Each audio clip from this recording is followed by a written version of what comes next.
Финансиското советување не треба да остане изолирано само во финансискиот сектор, туку треба да влијае на начинот на кој менаџментот, операциите и останатите деловни функции носат одлуки. Тука природно доаѓаме до прашањето за финансиските показатели, што секој менаџер без разлика на функцијата треба да знае да ги следи и разбира. Прашањето до професорката Весна би била: кои се првите 3 финансиски показатели што секој менаџер треба да ги следи ако сака да ги избегне проблемите? Добар ден и од мене. Благодарам Олите на поканата. Ако би требало да избројам само 3 финансиски показатели кои што секој менаџер треба да ги следи, тоа би биле ликвидноста, профитабилноста и задолженоста. Зошто токму овие 3? Затоа што тие ни даваат една целосна слика за состојбата на компанијата, односно за нејзиното финансиско здравје, дали таа може да опстане, дали може да заработува, дали може да расне. Ако почнеме со показателот на ликвидност, секој менаџер треба најпрво да се запраша дали имам доволно готовина денес, доколку ми е потребна да подмирам некои тековни обврски. Често пати се случува да компании имаат добивка евидентирана во билансот на успехот, меѓутоа во моментот да немаат готовина за да се ги исплатат тековните обврски по основ на плати, добавувачи, обврски кон банки и така натаму. Често пати гледам успешни компании кои што имаат врзани пари, да кажам, во побарувања и во залихи. И токму тука се појавуваат првите финансиски проблеми. Сепак постои една друга страна на преголемата ликвидност, доколку има премногу готовина која што во моментот не се користи, наместо да се вложи некаде, во тој случај не добиваме принос и автоматски тоа е контрапродуктивноста. Затоа секој менаџер едноставно треба да направи баланс и да знае колку му е потребно готовина, а од друга страна да ги вложи своите пари се со цел бидејќи ликвидноста и профитабилноста се контра едни на други. Сепак доколку имаме готовина, ни е потребна готовината за нормално тековно работење, но тоа не значи дека навистина заработува. И од тука доаѓаме до оној втор показател, показателот на профитабилност, кој што всушност ни покажува колку вредност создава нашиот бизнис. Наедноставно, например, на секој 100 денари приход, колку ни останува добивка.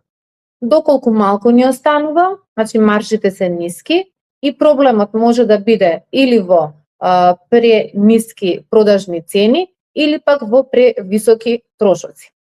Кога ова би го илустрирале со еден едноставен пример, да кажеме дека имаме приход од продажба за некои 100.000 милион, нека бидат денари, и дека на крајот ни остануваат само 50.000 денари добивка, маржата ни е само 5%. Што би значило дека на тие 100 денари ние добиваме само 5% на добивка. И тука веќе нешто не е во ред. И најчесто компаниите сметаат дека проблемот е во пазарот, меѓутоа кога ќе направиме една подетална анализа, ќе видиме дека има можност да се промени ценовната политика или пак да има подобра контрола на трошоците. Во контекст на профитабилноста би сакала уште нешто да истакнам, тоест на добивката, дека е многу битно од каде таа доаѓа. Дали доаѓа од основното работење или доаѓа од некои случајни приходи, и поради тоа треба малку да дзирнеме и зад бројките. Третиот показател е задолженоста, односно тоа е поврзан со стабилноста на бизнисот. И од тука, прашање што секој менаџер треба да си го постави е колкав дел од мојот бизнис, да кажеме активата во билансот, е финансиран со сопствен капитал, а колкав дел со долг. Бидејќи долгот има една двојна улога. Кога времињата се добри, помага да се забрза растот. Но кога има неизвестни услови, тогаш може да стане еден како финансиски товар на компанијата. И тука е ризикот. Компании може да изгледаат успешни, меѓутоа да едноставно имаат се успешни се додека се стабилни условите на пазар. Меѓутоа кога тие ќе се променат, доволно е само да се намалат, да се зголемат каматните стапки, да се намали продажбата и веднаш да почне долгот да представува еден финансиски притисок.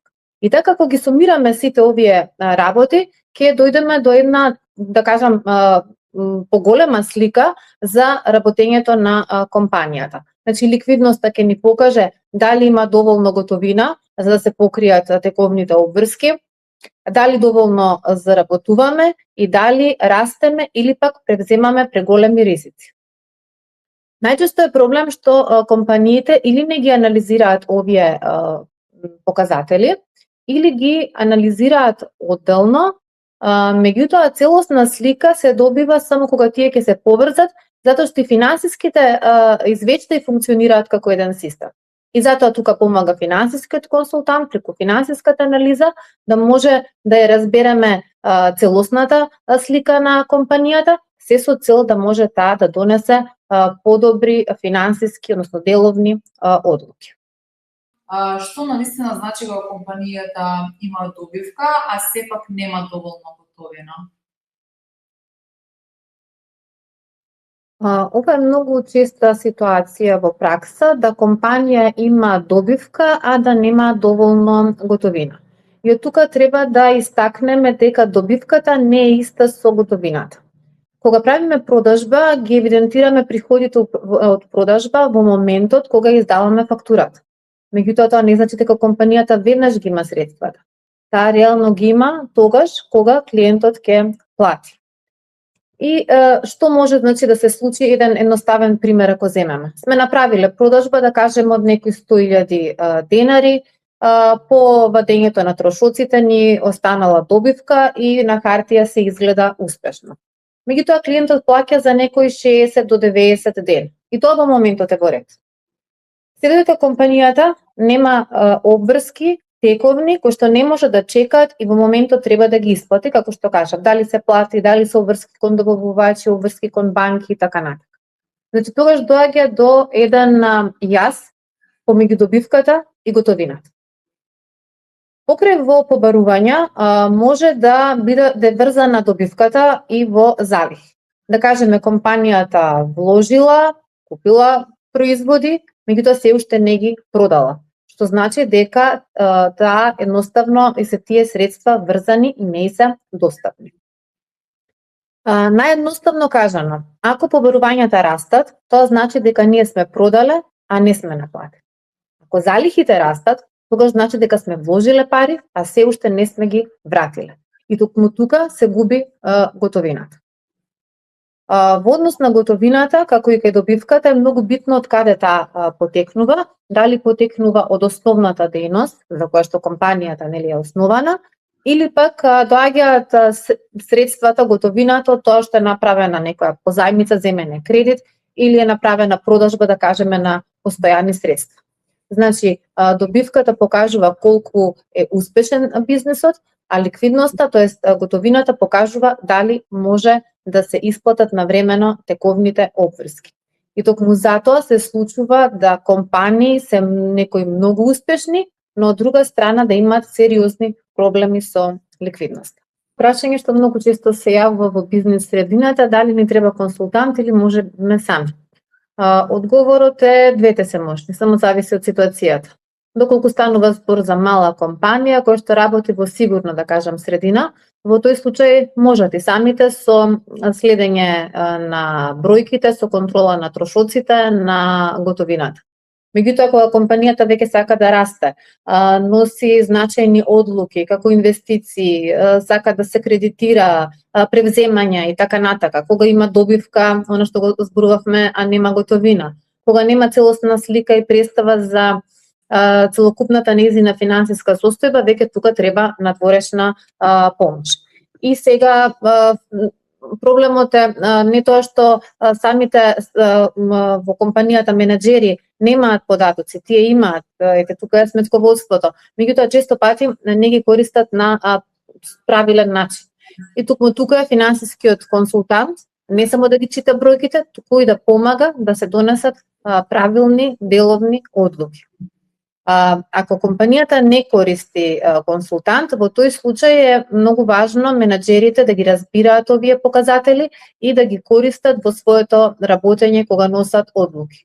И во таа насока, еве ќе ја спомнам обуката која што ќе се одржи на 24 април, значи следниот четврток во 10 часот, за финансии и нефинансиски менаџери, каде што ќе се обработат теми.